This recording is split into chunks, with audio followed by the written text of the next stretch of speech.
Hello students, my name is Dr. Maggie Gaddis. I'll be your instructor for Integrated Science. This is a 2-semester course. I love teaching this class because I get to hang out with my students all year, and by the end we have amazing learning outcomes. In this video I'll take you through the course really quickly, but I still want you to click on every page in the course and read it so you get a big view of what's happening before you dive into the minutia of a single assignment. Then I want you to introduce yourself and let me know if you have any questions. So let's go through the course. Normally these recent announcements are right here. I think I have it so that 5 announcements will show. But if you want to see the archived announcements, you would click here. You're not going to see a whole lot right now because they all have delayed releases, but as you can see, we have a lot of lecture support videos, schedule reminders, etc. The syllabus can be found here. Please take the time to read through this. Our required course material is just this lab manual right here. Go to the website and pay $47 and download it. And then all of our textbook materials are here in the course. The learning outcomes for the course are here, and we will see these statements all over, and I want you to appreciate that this is a principle of backwards design.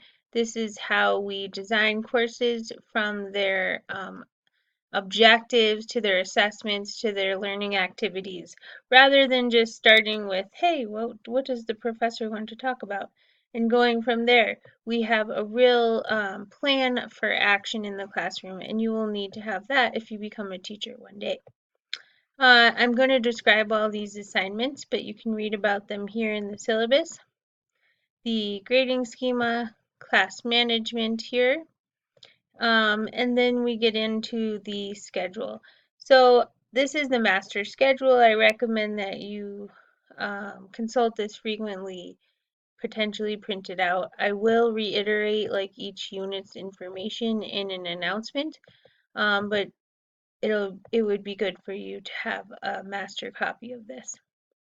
Now, what I don't want you to do is use this course summary at the bottom of the home page, because if you look, the discussions don't show up there because I have 2 deadlines in the discussions and I can't set 2 deadlines in Canvas. So I have no deadline. I just set a closing date on the discussions. But to compensate for that, I have the due dates in the titles of the discussions. Don't use the course summary, you'll miss things. So in this first week, I want you to really focus on these core documents which drive the assignments throughout the course. We have the same assignments showing up in every unit, so make sure you understand the parameters for success there. So every unit, you'll have your reading assignment, which is listed here in the reading resources. This is the overview of the labs. You can do an optional study assignment. So these 7 points could be applied to your quiz. The basic gist of this is I believe that you need to study often so that you can really build up those neural networks in your brain to remember the integrated science that we're learning. So this looks a little weird, but this is a table with 7 rows in it, and you could copy this table into a document and fill it out. Basically, I need these parameters. I don't need the table, but I need you to write down the date. That's what gives you 1, 2, 3, 4, 5, 6, or 7 points. Did you study 1 to 7 days? And that's roughly every 2 to 3 days across a unit's period of time. How long did you study? What did you study? And then I want these 200 words to be notes. I want them to be actual information. So don't write something like, I read about the thermodynamic laws. Actually write the notes about what the thermodynamic laws are. And then if you're a really efficient student, you would read, you would write your notes, and then you would go into the discussion assignments and you would write your post. And you would have already gathered up some information to do that. Oh, it looks like I need to add the discussions in here, which I will do in just a moment. Okay, now we have our community introductions discussion and our Unit 1 discussion. So in the community introductions discussion, you're going to introduce yourselves. You're going to see the discussion rubric for the first time, and you're going to post an academic reference. So this is a big deal for me. If you're going to use the web to learn, you've got to control what kinds of references you're looking at to control the quality of the information that is found therein. Let's look at the discussion rubric here.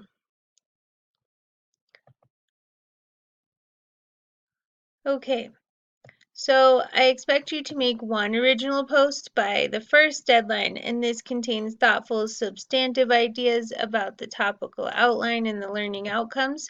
And then you're going to make 3 reply posts, and you're going to participate on a total of 3 different days. So this is getting back to that idea that I want your interactions with the course to be frequent and low impact, right? It doesn't have to be 3 or 4 hours a day.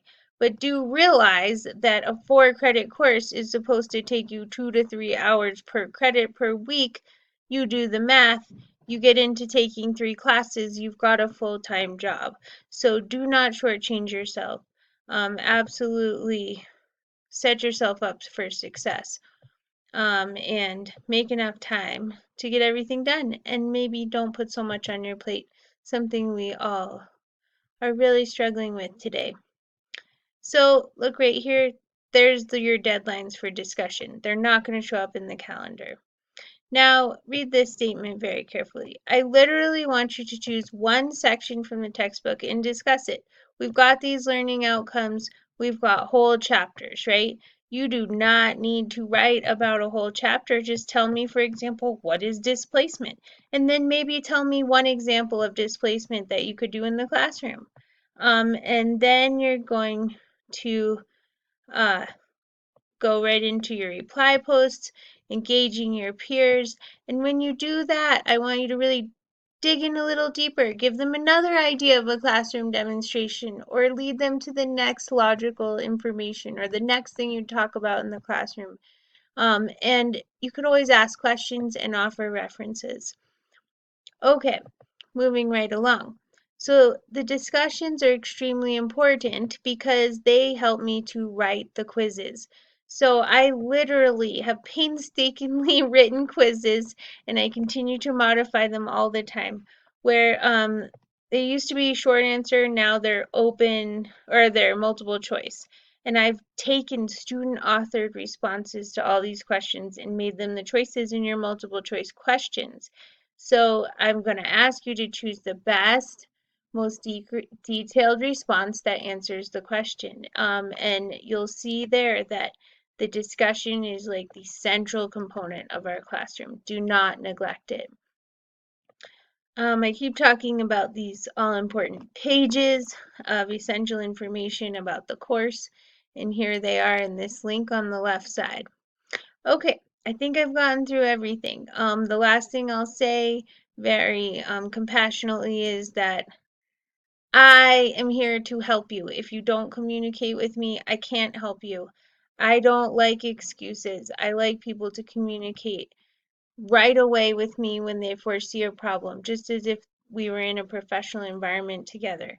If you don't show up to work, you lose your job. If you don't show up to my discussions or you ask me about a missing assignment long after you've missed it, you've lost your job, theoretically, or just to make the analogy in this class.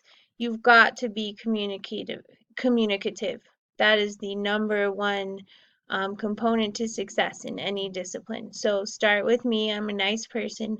I will not treat you harshly, no matter what your question or circumstance is, but I will certainly give you a lot more of my time if you talk to me when it's appropriate, before you've missed deadlines. Okay, I will see you soon. Have a great weekend.